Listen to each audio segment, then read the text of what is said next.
Right. So we've seen the MCQ questions in the MTP1 for the May 25 for CA final audit. So in this particular video, now we will see the theory questions which are there in the MTP1 May 25 for the CA final audit. Right. So probably you started your journey for May 25 audit preparation on the Aarti Lahoti audit learning channel, by first looking into the amendment videos. Then after that, you saw that, oh, there is the RTP MCQ theory video also. Then after that, you noticed that, oh, there is the MTP videos also, and you realize that yes, there is a lot of value addition, right? Lot of confidence which is getting instilled in you for your exam preparation through these particular videos, right? So that's actually the overall objective of SA 200 of uploading these particular videos on YouTube. Okay, right? So anyways, let's have a look at the question number 1A. Joseph Retail Private Limited is a well-known luxury fashion retailer in Delhi, recognized for its premium collection of the designer clothing and accessories. The company has recently implemented an advanced inventory management system which tracks product availability, pricing, sales, and customer transactions in real time. This system has been developed and is managed by Real Trend Solution, a third-party IT service provider. So the moment we read third-party IT service provider, we come to know it is a service organization. So that is SA 402. Audit considerations relating to an entity using a service organization. CA Roop, the auditor of Joseph Retail Private Limited, became aware of the system while conducting the audit. Concerned about whether the internal controls at the Trend Tech Solution, so Real Trend, it could be Trend Tech Solution, are operating effectively, CAZ requests an assurance report from a practicing chartered accountant regarding the description of the Trend Tech Solution system and the effectiveness of the control. So requested a report from a practicing chartered accountant. So this practicing chartered accountant will issue the report as per SAE 3402. That is the service auditor. It is regarding the assurance reports on controls at a service organization. And SA 402, it is to be followed by the user auditor, audit considerations relating to an entity using a service organization. Okay, which type of report should CAZ obtain in accordance with the relevant standard on auditing? So they want a report on the description and the effectiveness of control. So we say description, design, operating effectiveness of control. If that is the suitable criteria, then it should be a type 2 report. Okay. Then what aspects should CAZ consider while using such an assurance report as audit evidence? So this report is given by service auditor, and now when the user auditor is making use of this report, what aspects should be considered by CAZ while using such an assurance report as audit evidence to determine whether the controls at Trend Tech Solutions are operating effectively or not? Okay. So what type of report and what aspects are required to be considered? That is the question in the context of the user auditor. Okay, right. So now let's look into the answer over there. It says in the given scenario, CAZ as the statutory auditor of Joseph Retail Private Limited is concerned about the effectiveness of controls at the service organization, specifically the system designed by Trend Tech Solution.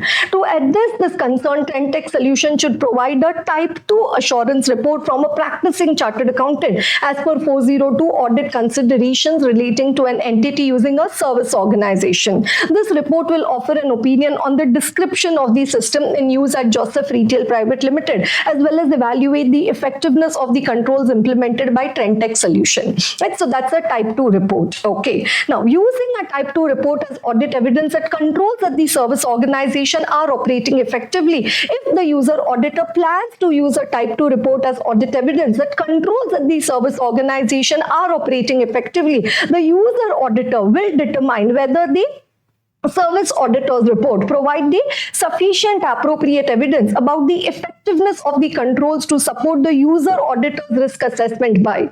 So now this is the second part of the question. Okay, what are the aspects which are required to be considered? So evaluate whether the DDOE, whether the description, design and the operating effectiveness of controls at the service organization is at a date or for a period for which is appropriate for the user auditor purposes. And then determine whether there are CUEC, complementary user entity controls identified by the service organization are relevant to the user entity, and in obtaining an understanding of whether the user entity has designed and implemented such control and testing their operating effectiveness. So again, for CUEC, the design of such controls and also the OE of such control. Then adequacy of the time period covered by the test of controls and the time elapsed since the performance of the test of control. So when last the controls were tested, and evaluating that whether the TOC performed by the service auditor and the results thereof as described in the service auditor's report are relevant to the assertions in the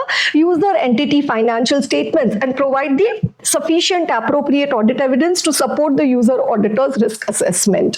Right? So these are the aspects to be covered. Okay, for which date is the report given to, or for which period is it related to? If there are CUEC, whether they are also designed, implemented, operating effectively, then what was the time when these controls were tested and what time has elapsed since the time the controls were tested, and also the TOC performed, the results of TOC performed, it was related to which assertion, and does it give the sufficient appropriate audit evidence to support the user auditor's risk assessment? Okay, right. So that is the question from the context of the user auditor. Okay, when he wants a type 2 report from the service auditor, what are the aspects what he wants to look into?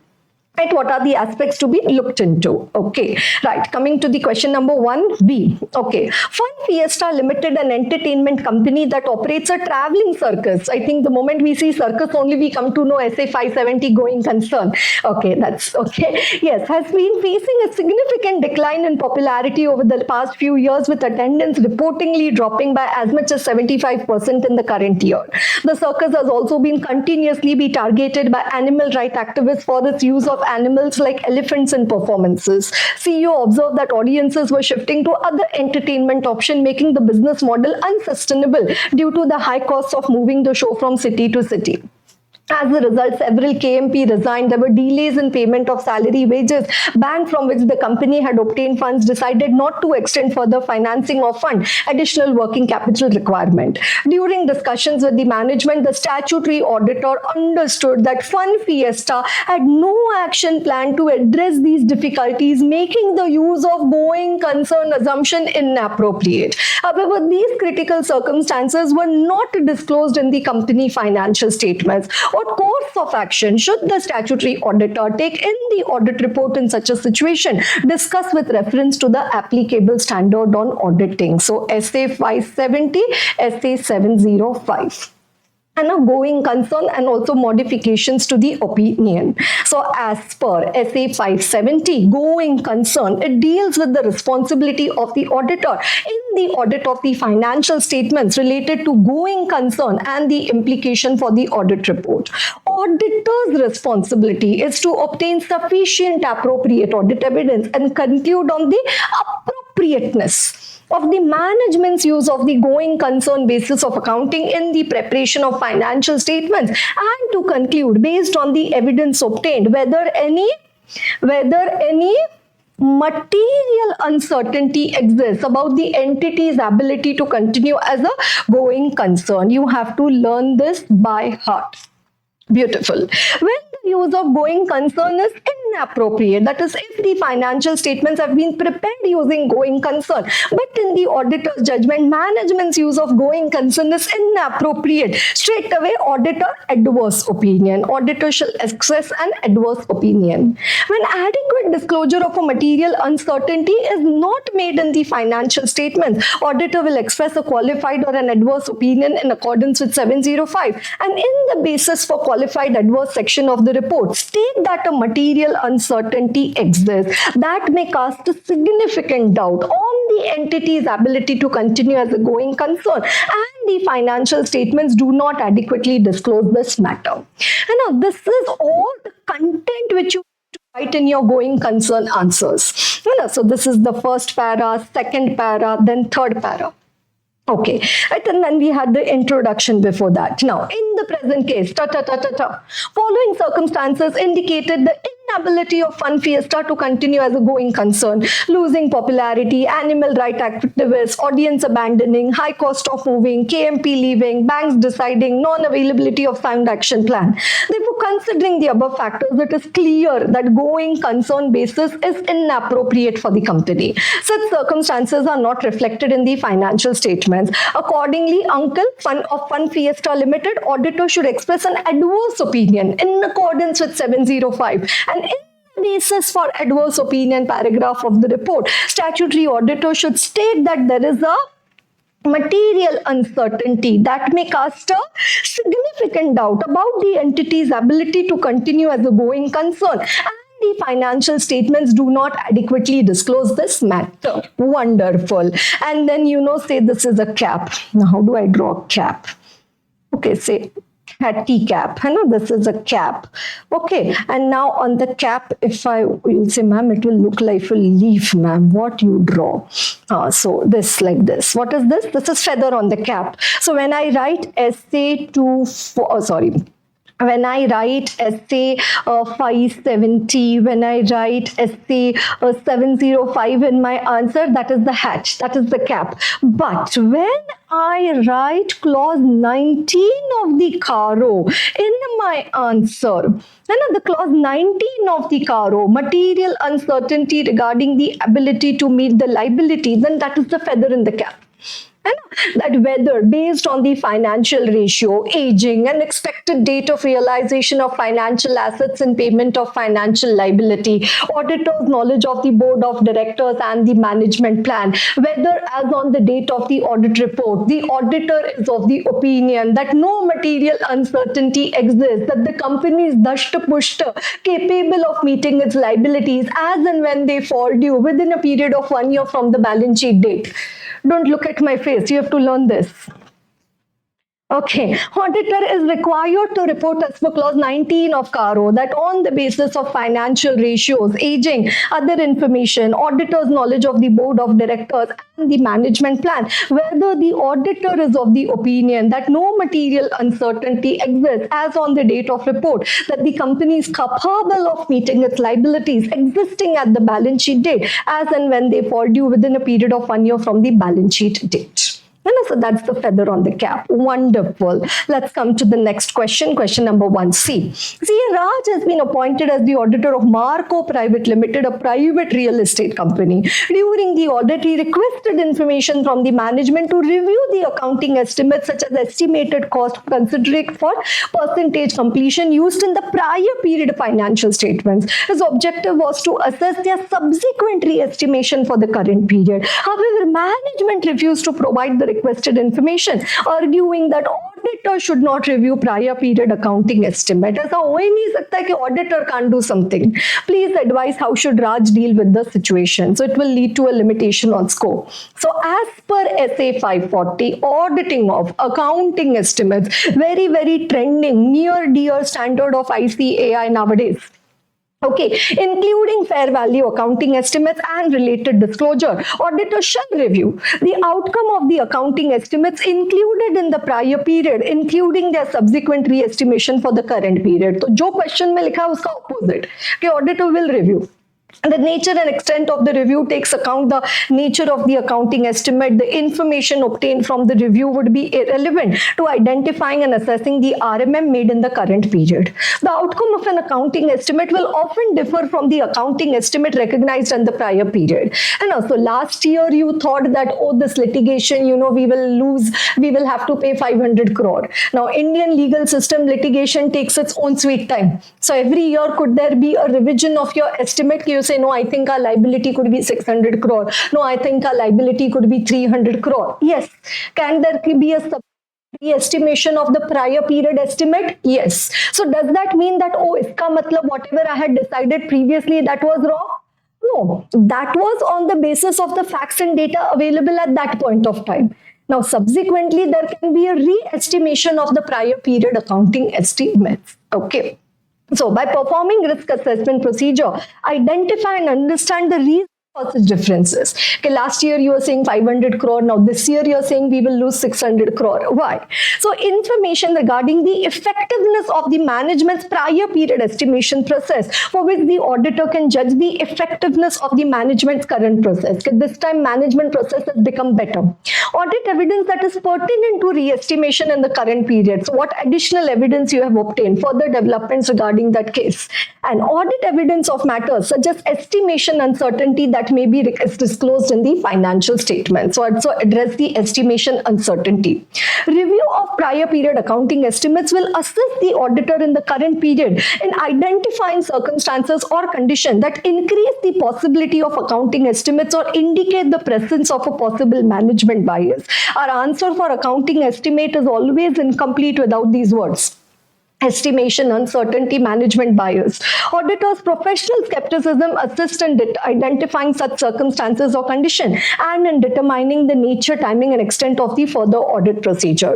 This is the most beautiful sentence in the answer.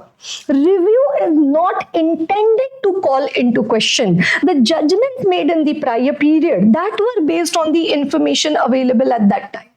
So that means I'm not saying you 600, how come last year you told 500 crore? No, you're not bringing into question the estimates made in the prior period that were based on the information available at that time.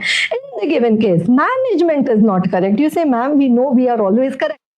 Using the relevant information to the uncle, to the auditor. Wonderful. Question number 2A. Sit straight. Okay, ABC Bank recently faced a cyber attack where hackers, I recently did this AI course of ICAI, so Digital Auditing Assurance, in that we talk about cyber attack and all of that. Now, the new trend is AI, and for AI, it says you have to be very good with your prompt engineering. That's a very, very upcoming and essential requirement for good AI results. Okay, so they say in prompt engineering, for for technology, we have something called as cyber attack, for computers. But now for AI, they say they have something called as the prompt injection. So like how there could be the malware and all of that. Now in the case of the prompt engineering, there could be the prompt injection where the prompt, wrong prompts are given to the AI. And then it says also there could be the prompt jailbreaking. Right? So these are some further, your vocabulary, your dictionary has to keep on increasing with new words over there. Right? So like when I heard these terms like prompt injection and then after that the prompt jailbreaking, I said, oh my God, this is new words. Then they said that there is data lake, there are server farms, and then they also said that, there is data poison, and the volume of data and all. Okay, anyways, that we'll discuss later. But right now coming to ABC Bank recently faced a dishum where hackers attempted to steal the customer data. This raised concerns about their cybersecurity measure. Regulators now require financial institutions to assess their cyber risk, manage and improve their defense against such risk. To handle cyber risk effectively, it is important to understand the key stages. What are the key stages? Aim, and assess, impact and manage. Okay, elucidate the stages of cyber risk that any organization should focus on. भाई इतना ही पढ़ लेते तो भी चल जाता. Stages of cyber risk. What are the stages of cyber risk? Assess, impact and manage. Right? Assess, impact and manage. Okay, let's come to the answer. Okay, there are 3 stages of cyber risk. Stage 1, assess. Stage 2, impact. Stage 3, manage. Okay, right. So assess the cyber risk. No organization is completely immune to cyber risk. Different clients will have different level of risk even with the same industry.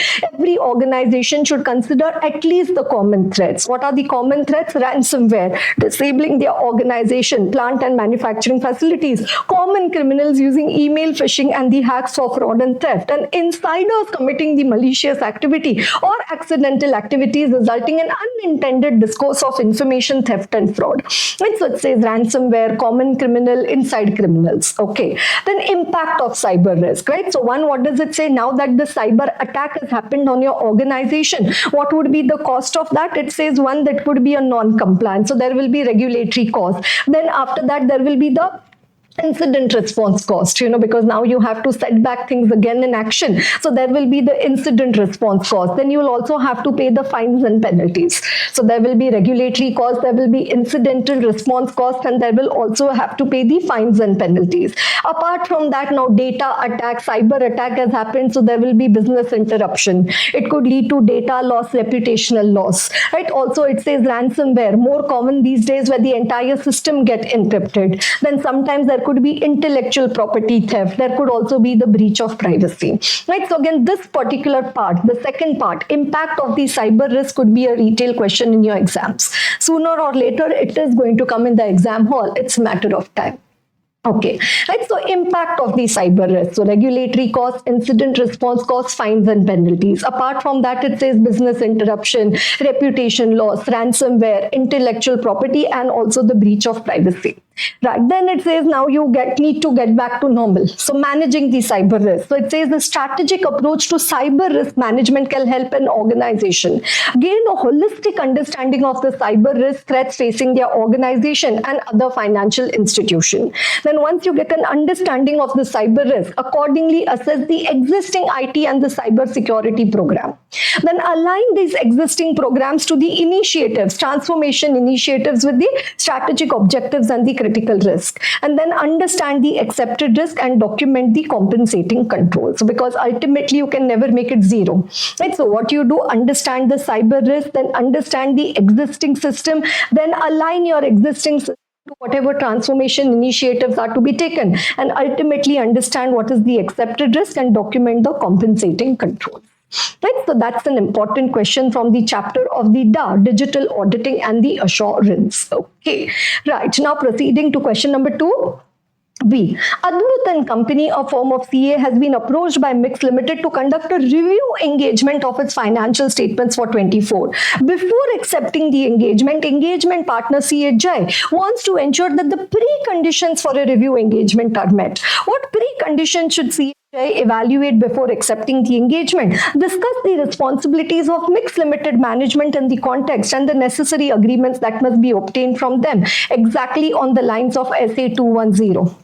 And also giant precondition, acceptability of the AFRF, that whether the AFRF to be applied in the review, whether that is acceptable to the auditor, to the practitioner. Then after that, preparation of financial statements in accordance with AFRF, management your responsibility. Design, implementation, maintenance of internal control, management your responsibility. When the practitioner comes for the review, providing him with all information, additional information, and the unrestricted access, right? So it's like a bonus output of what you study in SA 210. And exactly same preconditions now for accepting a review engagement, right? 1 + 5, giant precondition, and then you also have the 5 other preconditions. I've just gone through this particular question because it's quite a popular question which you always cover.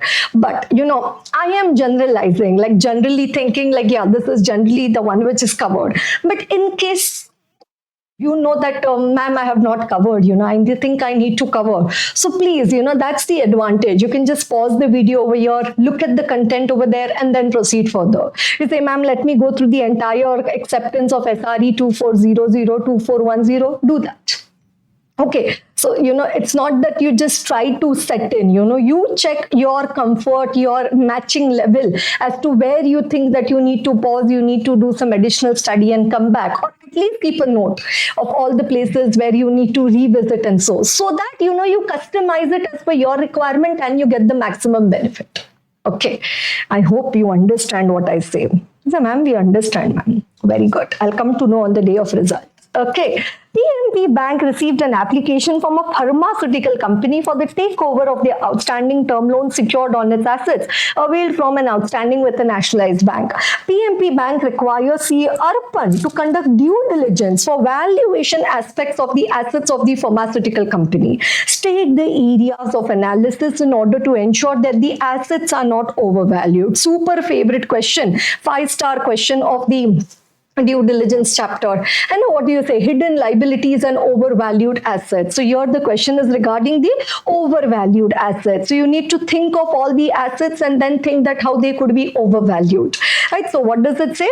There's uncollectible debtors, then obsolete slow moving inventory, underused or obsolete plant and machinery, assets carried at much more than market value due to capitalization of the expenditure, foreign currency fluctuation, or the revenue expenditure being capitalized. Right? So debtors overstated, inventory overstated, plant and machinery overstated, assets carried at much more than market value.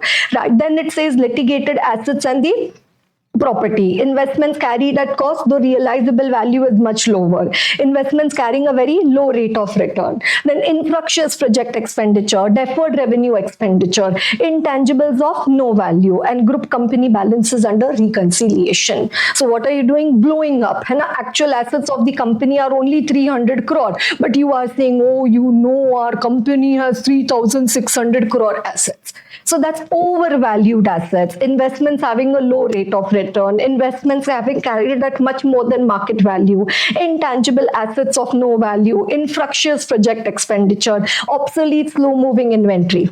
And then apart from that, you have the receivable, plant and machinery, assets carried at more than market value due to capitalization, litigated assets and property. Then the group company balances under reconciliation. Okay, right. Then after that, moving to the next one. Question number 3A. Veda Limited, a listed company having headquarters in Delhi, is engaged in the production and supply of unique chemicals to various industry. To comply with the environmental regulation, the company installed pollution control equipment to process and treat waste before its discharge. However, despite regulatory requirement, the company continued to violate the pollution control laws regarding the disposal of industrial waste, so SA 250 laws and regulation.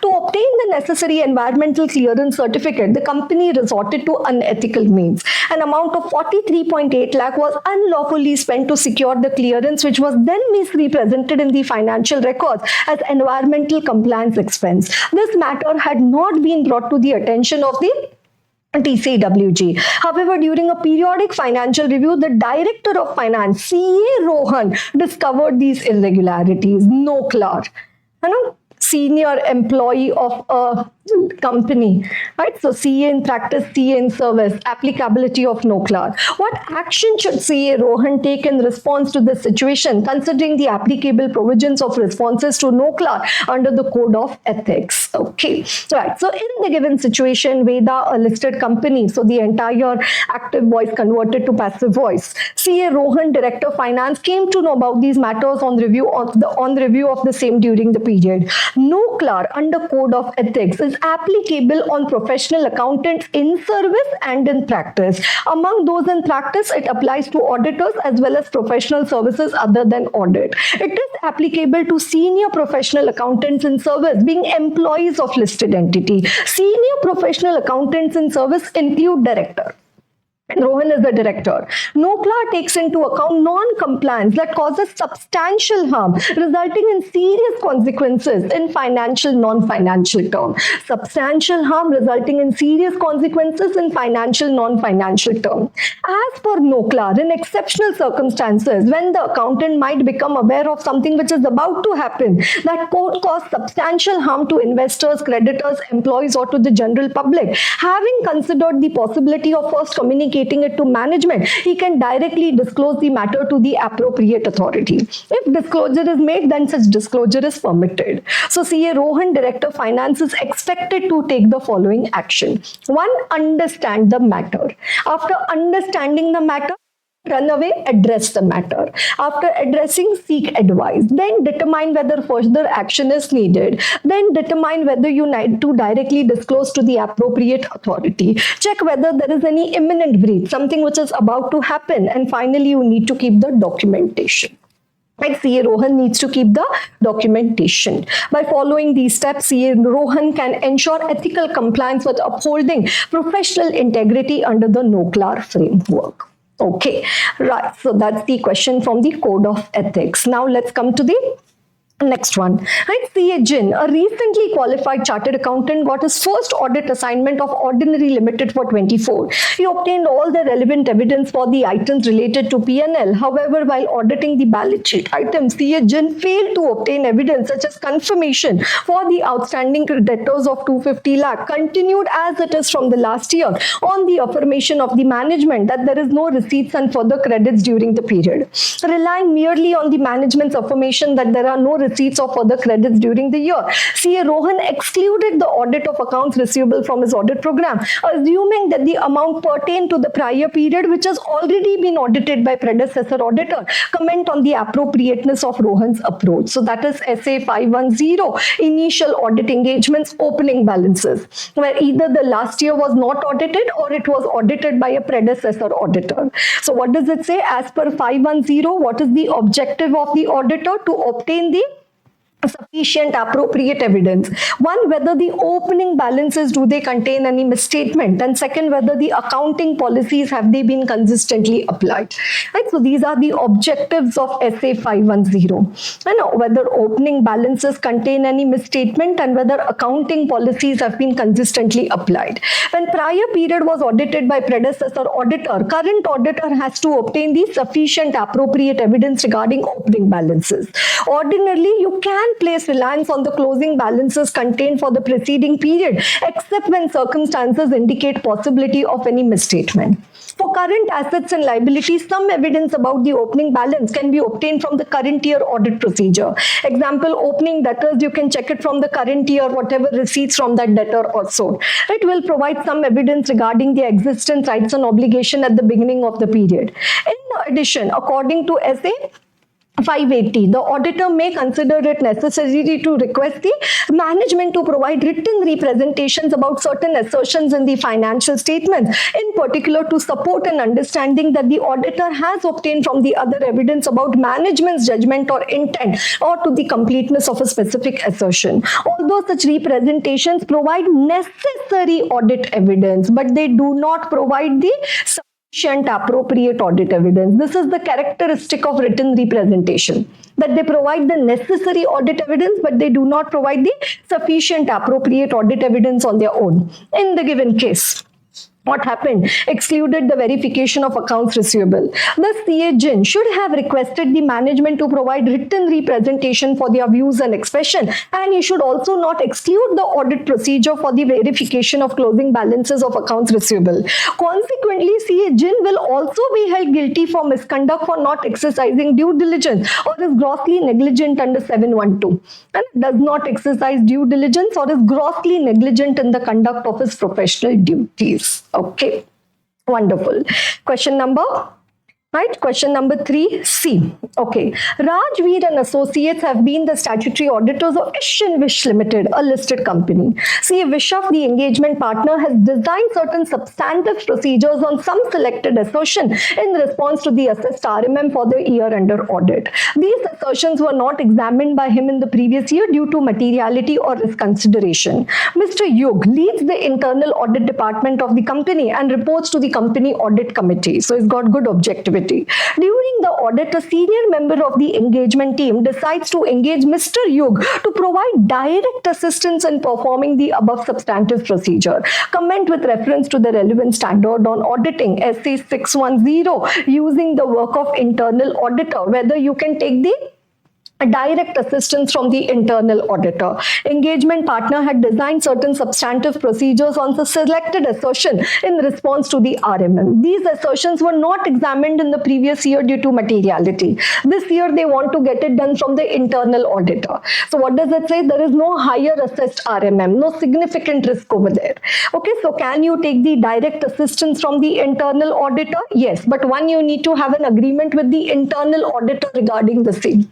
Right. So as per 610, using the work of internal auditor, prior to using the work for providing direct assistance, external auditor, one, you need to obtain a written agreement, right, from an authorized representative of the entity that the internal auditor will be allowed to follow the external auditor instruction, and second, a written agreement from the internal auditor.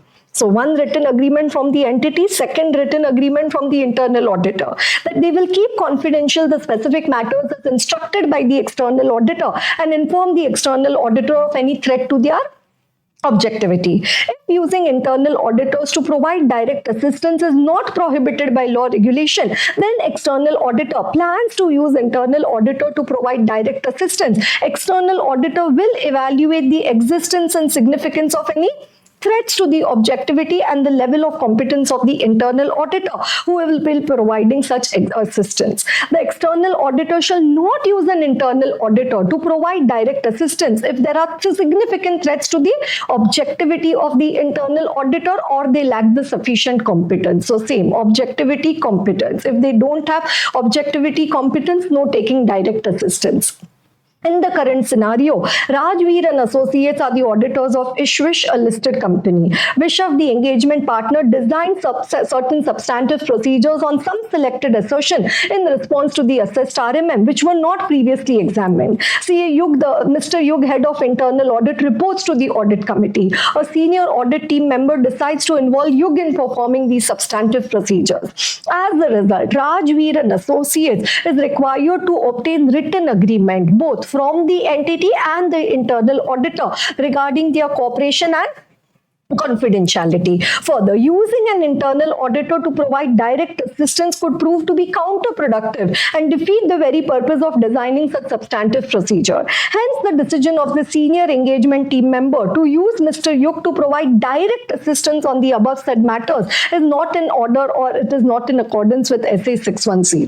So they say for substantive procedures as such, it says it will be counterproductive. My God, look at the word, and defeat the very purpose of designing such substantive procedures. Okay, and now coming to the most heroic or the most stoic question of the MTP 1 May 25, right? So that's question number 4A, because it's absolutely related to one out of the 8 amendments which have come for the May 25 exams. Okay. Question number 4A. Right, so this question is like a twinkle, twinkle, little star. Super important. Kura Capital, a NBFC classified under the scale-based regulation framework, is required to maintain a minimum capital ratio of 15% of its aggregated risk-weighted assets and risk-adjusted off-balance sheet item. Company has provided the following financial data for computing its Tier 1, Tier 2 capital as per the RBI Master Direction. Owned fund, investments in shares of other NBFC, perpetual debt instrument, right, by Kura Finance Limited, preference shares not compulsorily converted into equity, revaluation reserve, general provision and loss reserve, hybrid debt capital instrument, subordinated debt, and risk-weighted assets of the 8,000 crores. So that's the denominator. Now, considering that Kura Finance Limited is neither an NBFC, MFI, microfinance institution, nor primarily engaged in lending against gold jewelry, so no 12%, compute the following. Tier 1 capital of Kura Finance as per RBI guideline, Tier 2 capital, ensuring it does not exceed the Tier 1 capital. Also determine whether Kura Finance meets the minimum capital adequacy requirement of 15% of the RWA. Okay, right, so now Tier 1 capital. So now let us look into the amendment notes, wherein we can see that what is covered in the Tier 1 capital and what is covered in the Tier 2 capital. Right, so Tier 1 capital, right, so these amendment notes are available on the Telegram channel, right, of Aarti Lahoti Telegram channel. Also, the amendment video is there for this on the YouTube channel.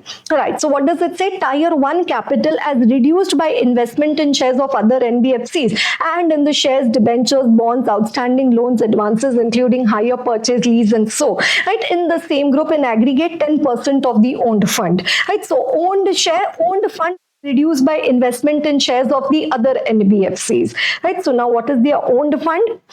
1,000 crore, and it says investment in shares of other NBFCs, that is to be reduced. Right, so what does it say? 1,000 crore minus the 150 crore, okay, as reduced. Right, then after that, what is the Next point over there, perpetual debt instruments issued by a non-deposit taking NBFC in each year to the extent it does not exceed 15% of the aggregate of the tier 1 capital. Right. So what is the next one over there? The perpetual debt instruments. How much is that coming to? 120 crore. Right. 120 crore. Right. So that is your tier 1 capital. Owned fund as reduced by the investment in share of other NBFC plus the perpetual debt instrument. So minus 150 plus 120 is net minus 30. Right. So that is coming to 970 crore.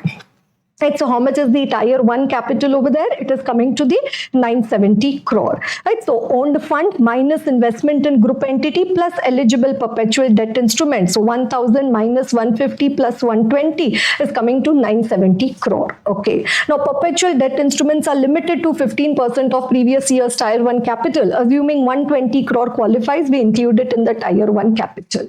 Right, so this is part 1 of your answer, the tier 1 capital. Now coming to the computation of the tier 2 capital. So now let's see what comes under the tier 2 capital. So again, let's come to the amendment notes.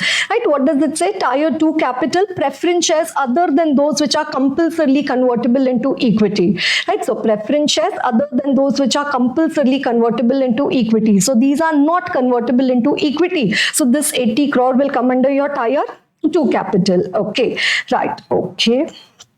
Where is it? Over here. Right, so preference shares. Then revaluation reserves at a discounted rate of 55%. So what are the revaluation reserves over here? 200 crore into 55%. So that is coming to 110 crore. Right, so 80 crore plus the 110 crore. Are you getting this? 80 crore plus the 110 crore. Okay. Then general provisions, including that for the standard assets and the loss reserves, to the extent these are not attributable to the actual diminution in the value, to the extent of 1 and 1/4% of the risk-weighted assets. So that means you have to take 1.25% of the risk-weighted assets. How much are the risk-weighted assets? 8,000 crore. So into 1.25%. Right. So 8,000 crore into 1.25%. Right, so one, it is saying 80 crore, then after that 110 crore, then 1.25 into 8,000 crore is coming to 100 crore. And since actual general reserves are 50 crore, we take it only to be 50 crore. Right, so let us read the other part of the amendment over there. What does it say? Right, to the extent these are not attributable. So how much is the general reserve of the company? Oh, that I have to see it in the question bank. Right, how much is the general reserve? 50 crore. And how much is 1.25% of 8,000 crore coming to? 100 crore. But it cannot exceed the general reserve of the company. That is why we have to take it as the 50 crore. That is why we need to take it as the 50 crore. Okay, right. Then it says hybrid debt capital instruments, subordinated debt, perpetual debt instrument which exceeds what does not qualify in tier 1. So next is hybrid debt capital instruments and the subordinated debt. Right, so hybrid debt capital instruments, that's coming to 90 crore, and then the subordinated debt which is coming to the 140 crore. Right, which is coming to the 140 crore. Okay, right. So now let us look at the next point over here. What does it say? Right, 80 crore, that is your preference shares which is not compulsorily convertible, then 55% of the revaluation reserve, then the 1.25% of 8,000 crore, 100 crore, but actual general provision is 50 crore. Right, then after that the hybrid debt capital instruments as it is, subordinated debt 140 crore as it is. And then perpetual debt instruments exceeds tier 1 limit. No, the entire, we've taken it in tier 1 only, the perpetual debt instrument. So there is nothing which exceeds. You know, the perpetual debt instrument, entire 120 crore, we've taken it there. Right, so that is why here it is coming as the 0 crore. Right, so now putting all of these figures together, 80 plus 110 plus 50, 90, 40, 140 plus 0, it's coming to 470 crore. It is coming to 470 crore. Right, so tier 1 capital is 970 crore. Then tier 2 capital is coming to the 470 crore, right? Tier 2 capital. Now, tier 2 capital cannot exceed the tier 1 capital. So here it is 470 crore. So it is within 970 crore of the tier 1 capital. So it is fully eligible. Now compute the capital adequacy ratio. Tier 1 capital plus the tier 2 capital. So that is 970 plus 470 coming to 1440 divided by the risk weighted assets. That is 8,000, right? So it should not be 1400. It should be 1440, right? Divided by 8,000 into 100, which comes to 18%. So what does it say? What is the minimum capital ratio? 15%. What is the capital adequacy ratio in this case? 18%. And since Kura Limited capital adequacy ratio is 18%, it is higher than the minimum requirement of the 15%. It meets the regulatory capital adequacy norms. Right? It meets the minimum regulatory, it complies with the regulatory capital adequacy norms. Right, so at least for the discussion of this particular question, which you have come across in the MTP 1 May 25, right? And you know that it is also there in the amendment and how you need to apply the amendment over here. I kindly request you, to share this particular video with your friends so that it is beneficial for them. So, so kar bhala to ho bhala, that types, right? So you could please, pass on this particular video or at least convey to them in whichever way, like regarding this particular question which has come in the MTP 1 May 25 regarding the computation of the capital adequacy ratio, the tier 1 and the tier 2 capital in the chapter of the NBFC. Wonderful. Time to proceed to the next question. Okay. Pink Limited, a leading manufacturing company, is expanding its operations globally. However, the company has received multiple complaints from stakeholders regarding misleading advertisement and the lack of transparent grievance redressal mechanism. As a part of BRSR compliance, which principle is the company required to adhere to? This principle emphasizes engaging with and providing value to the consumer responsibly and transparent, right? So we say that the customer is the king, no? And customer, you see, ma'am. Yeah, this is king, if I make you, ma'am, it's looking like clown. No, your imagination not matching my imagination or drawing skills. Okay, right. So yeah, customer is the king. Like this, ear to ear smile of the customer, big smile. Okay, right. So anyways, right, we are saying the customer is the king, which comes under the 9th principle of the BRSR. Okay, what does it say? Pink Limited shall adhere to principle 9 of BRSR, which focuses on providing value to the consumers in a responsible manner. The primary purpose of any business is to create or provide useful products and services to the customer in exchange of reasonable profits, right? So this is the purpose of this particular principle, right? Providing value to the consumers, providing useful products and services in exchange for a reasonable profit. Okay, core elements of this particular principle. Okay, right. So now this is the customer who is the king, right? This is the customer, ear to ear, big smile, and now he is the king. So now you have to tell this customer regarding the negative impact. So he's smiling so much, you say don't smile so much. Reduce, the efforts taken by the company to reduce the negative impact of their products and services on the consumer, on the natural environment and the society at large. So what efforts have been taken by the entity to reduce the negative impact? Then when conceptualizing, designing and marketing their products, the organization should not in any manner prevent the freedom of choice, right? So not to, what efforts have been taken to reduce the negative impact, then not to restrict the freedom of choice and fair competition. Then entities should transparently and adequately disclose all adverse impacts to the user, planet, society on the biodiversity from their products. Right? So negative impact, then adverse impact, negative impact, then adverse impact, freedom of choice and fair competition. Then when they are handling the customer data, the right to privacy of the customer needs to be maintained. Right? So whatever is that customer number, what does it say? While handling the customer data, the right to privacy of the customer data needs to be maintained. Then entity should inform the customer on the ways, safe and responsible ways of reuse, recycle, disposal of their products and the ways to eliminate the overconsumption. In your schools, you would have done that project on reduce, reuse, recycle and all of that, RRR. Right? So it says usage, recycling, reuse, disposal of their products and ways to eliminate overconsumption. Then when advertising about their products like, Horlicks, Complan and Bonvita, organization should ensure that misleading and confusing information is not exposed to the customers about their products products or usage.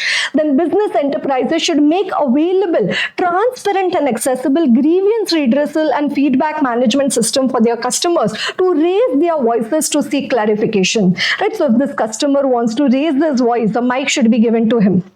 This ma'am is looking like a drumstick. Okay, right. Entities when in the business of providing essential goods and services should provide universal access, including to those whose services have been discontinued for any reason in a non-discriminatory and the responsible manner. Right. So that is the principle 9. All the 9 principles of BRSR right now super important for your exams. You have to learn them by heart. That's it.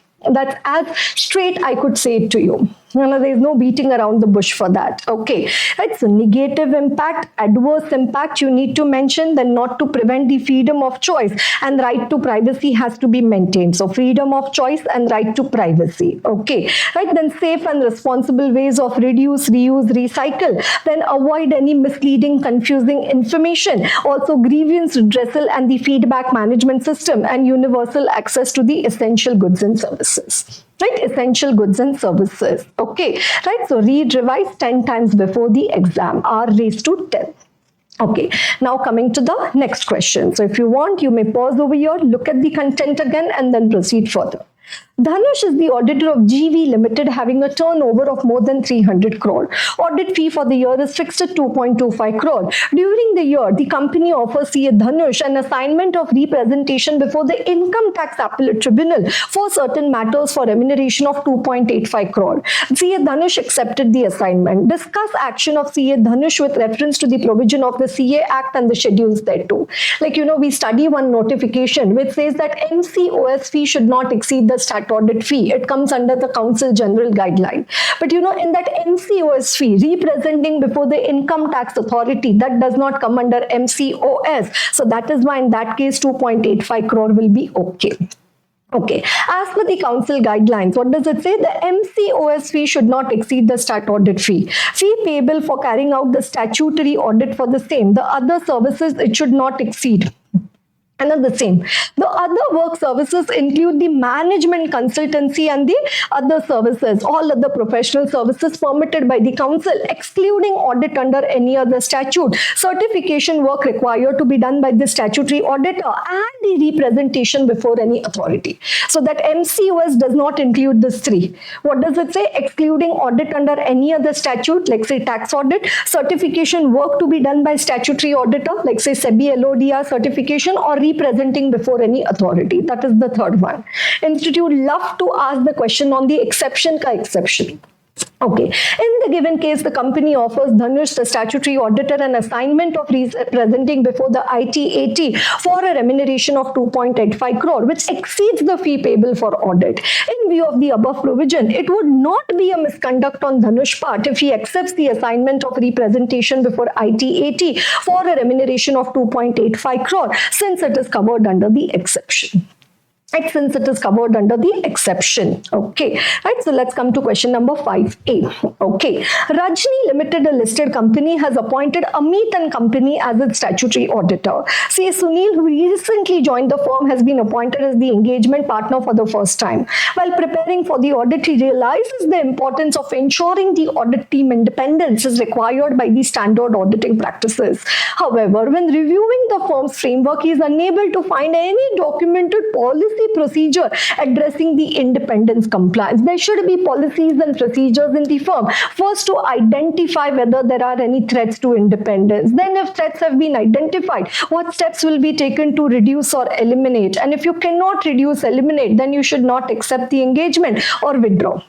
What steps should CA Sunil take to ensure compliance with independence requirement for the audit engagement? Why is it necessary for an audit firm to have well-documented policies and procedures to maintain independence? Discuss with reference to the relevant standards on auditing. Okay, so as per SQC, 1. Firm should have QCPP, quality control policies and procedures designed to provide it with the reasonable assurance that the firm and all the uncles of the firm comply with the independence requirement. Right? So maintain independence where required by the code. So 1, communicate the requirement of independence to all the uncles of the firm. Okay, and identify and evaluate the circumstances, relationship that create the threat to the independence. Then actions taken to eliminate or reduce them. And if you cannot, then bye-bye. Withdraw from the engagement. Again, a very generic content which you can always use in your independence answers. Further, as per SA 220, quality control for an audit of financial statements, engagement partner, who is the hero of a particular audit, shall form a conclusion on the compliance with independence requirement that apply to the audit engagement. Obtain relevant information from the firm and, where applicable, the network firm to identify and evaluate circumstances that create the threat. Then what steps have been taken to evaluate the identified breaches of the firm's policies and procedures, independence policy procedures. Then steps taken to eliminate or reduce them. If not, withdraw. So that's exactly first written from the context of the firm, then written for a particular audit. Right? Then mentioned same thing for a particular audit. Okay, right. Now coming to the next question. Question number 5B. Kailash and Company Chartered Accountants have been appointed as auditors of Diksha for 24. Audit team has completed the audit and is in the process of preparing the audit report. Management of the company has also prepared a draft annual report. So SA 720, auditors' responsibilities in relation to other information. Audit in charge was going through the draft annual report and observed that the company has included an item in the annual report indicating a downward trend in the market prices of the key commodity raw material as compared to the previous year. However, the actual profit margin of the company as reported in the financial statements has gone in the reverse direction. Audit manager discussed this issue with the partner of the firm, who replied that auditors are not covered with such disclosures made by the management in their annual report, it being the responsibility of the management. Is the partner's approach appropriate in this situation? Analyze the issue with reference to the relevant standard on auditing and the auditor's duty with regard to the reporting. So straightforward questions from SA 720. Auditor's responsibility in relation to other information. Description of trends in market prices is one of the example of other information. What a beautiful way of articulating the answer. It is one of the example of the other information. Auditor's discussion with management about a material inconsistency may include requesting management to provide a support for the basis of management statement in the other information. Auditor may be satisfied that the other information is not materially misstated. For example, management's explanation may indicate reasonable and sufficient grounds. Auditor's duty with regard to the given case is given here under. Right? So whenever auditor identifies the material misstatement of the other information, step 1, request the management to correct the information. If management agrees to make the revision, determine that the correction has been made. If management refuses to make the correction, auditor will communicate to TCWG. Even after communicating to TCWG, it has not been corrected, then finally auditor will have to mention about it in his report. And now the other information and information other than financial statements and audit report thereon, that paragraph in the audit report.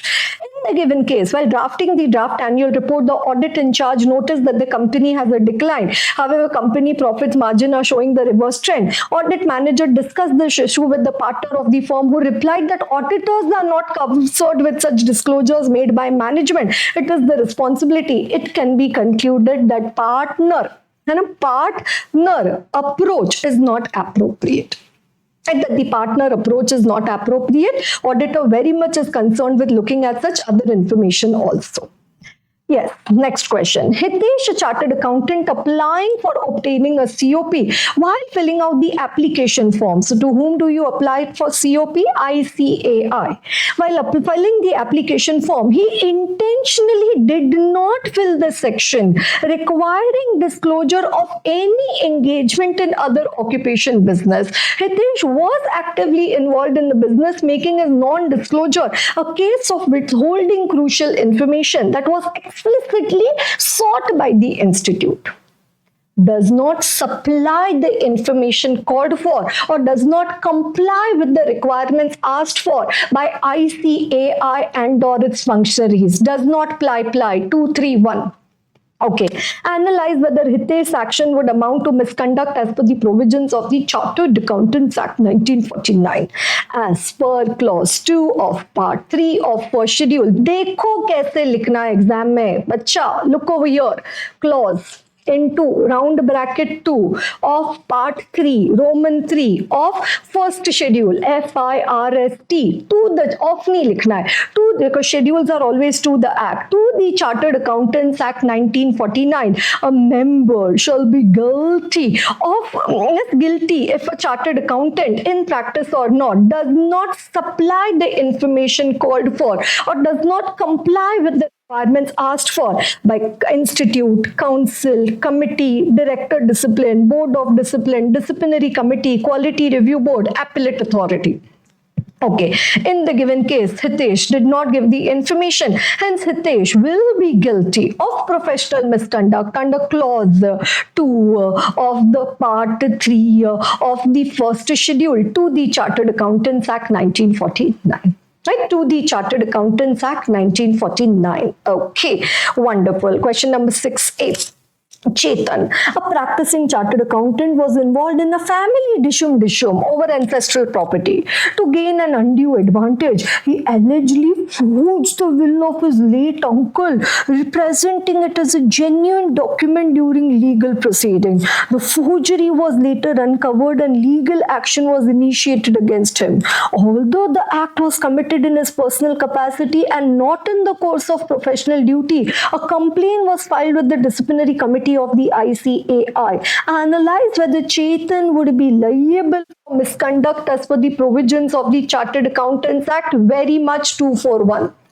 In the opinion of the council, brings disrepute to the profession or to the institute as a result of his action, whether or not related to his professional work. Okay, right. So a CA is expected to maintain the highest standards of integrity even in his personal affairs. And any deviation calls for disciplinary action in the given case. Therefore, CA Chetan will be guilty of not professional misconduct, other misconduct under 241 to the Chartered Accountants Act. Wonderful. Okay. Group Limited is engaged in the business of executing construction contracts for its client. As at 24, the company financial statement reflect non-current receivable outstanding amount of 500 crore. Such amount arise from claims raised by the company on its client due to cost overrun caused by project delay, change in work specification and related matters. Besides negotiation, the company has also gone for arbitration in some of the said cases. Management has stated in the notes to account that these amounts are fully recoverable. Arohan, auditor of the company, has relied only upon management representation. Additionally, he decided to include this matter in the emphasis of matter paragraph. Evaluate the appropriateness of the auditor's decision to include this in the emphasis of matter paragraph. What a beautiful question. And a beautiful question. You know, we can give a rose to this question. Beautiful question. And a very nice question over there. Appropriateness of the auditor's decision. So when do you put a matter in the emphasis of matter paragraph? It says emphasis of matter, a matter which is already presented in the financial statements, but it is fundamental to the user's understanding. And it says if it is relevant to the user's understanding, then it comes under the relevant to the user's understanding of the audit, auditor's responsibility, audit report. Then it comes under other matter. And this comes under the emphasis of matter paragraph. Okay. Further, the auditor will include an emphasis of matter paragraph in the audit report, provided he would not like to modify his opinion, because, you know, modification, emphasis of matter paragraph is not a substitute for modification of opinion. In given case, auditor has relied on management representation letter. He has not performed any other procedure like verifying contracts with customers, status of arbitration. Since management representation by themselves do not constitute the sufficient appropriate evidence, performing necessary audit procedures may lead auditor to conclude that modification in the opinion is necessary. In such circumstances, matter cannot be included in EOM. Right? Arohan should form his opinion by performing the necessary audit procedure and by obtaining the evidence. It is only when he concludes that the modification is not required as a result of the said matter in terms of 705, then you take it to emphasis of matter. But straight away, you can't bring it to emphasis of matter. So first you check, are you able to perform the necessary audit procedure? Are you able to obtain the sufficient appropriate audit evidence? Yes. Then you come to 706, emphasis of matter. If not, you'll have to issue qualified or disclaimer as per 705 itself. Right? So that's an amazing question over there. Okay. Right, coming to the next one. Joy World Private Limited operates 5 amusement centers that offer recreational activities for family, especially children and young adults. These centers are spread across different locations within a 250-kilometer radius. Since ticket sales and ride fees are collected primarily in cash, ensuring proper control over collection is crucial to prevent fraud, mismanagement and revenue leakage. To maintain transparency and accuracy in cash handling, what internal control measures should Joy World Private Limited implement for ticket sales and collection? So that's a question regarding recommendation of the internal control. So one, it says printing of tickets, serial number control should be there. Then the sale of tickets should be from a central ticket office at each of the 5 centers, preferably through machine. Then there should be daily cash reconciliation, daily banking. Then entrance ticket should be cancelled at the entrance gate when the public enters at the center. Advance booking facility is available. Ensure that all advance book tickets are paid for, and discounts and free passes, again whether they have been properly authorized, and again it says you can do a surprise check of the system. Right? So these are the internal control measures. Right? So sometimes this type of offbeat questions also very much possible in the exam. And then that brings us to the last question. DBH and Associates are the auditors of MBPC Limited, a public sector undertaking in the power sector. It is engaged in the construction of large-sized thermal power stations to accelerate development of the power sector in the country. One of the financial committees of the Parliament has decided to examine its physical and financial performance. Right? So it's a public sector undertaking, and the committee wants to look into this particular public sector undertaking. So that committee is called as the COPU, the Committee on Public Undertaking. Right? So one of the financial committees, we have the PAC, Public Accounts Committee, Estimates Committee, and the Committee of Public Undertaking. So the Committee of Public Undertaking will see this, in respect of which action is yet to be taken by the said PSU. The committee also proposes to include in its report the performance of the company in various operational matters. Which financial committee of the Parliament deals with such matters and outline its main function? Right? So which financial committee of the Parliament deals with such matters? It is the COPU, right? The Committee on the Public Undertakings. And Committee on Public Undertaking, what are the functions?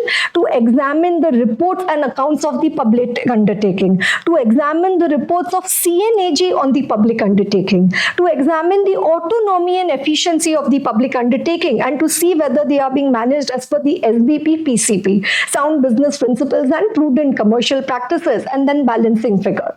Exercise such other functions vested in the Public Accounts Committee and Estimates Committee as are not covered above and as may be allotted by the Speaker from time to time. So examine the reports of public undertaking, examine the reports of CNAG on the public undertaking, then to examine the autonomy and efficiency of the public undertaking and such other functions.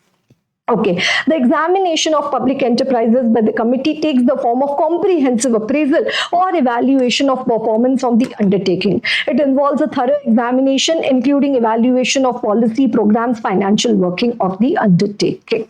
Okay, right. So that's the complete discussion of all the theory questions in the MTP 1 for the May 25 exams. Thank you so much. If you watched it till here, you're really serious about becoming a chartered accountant in the upcoming exams. Right. So thank you so much for your patient listening. Bye-bye.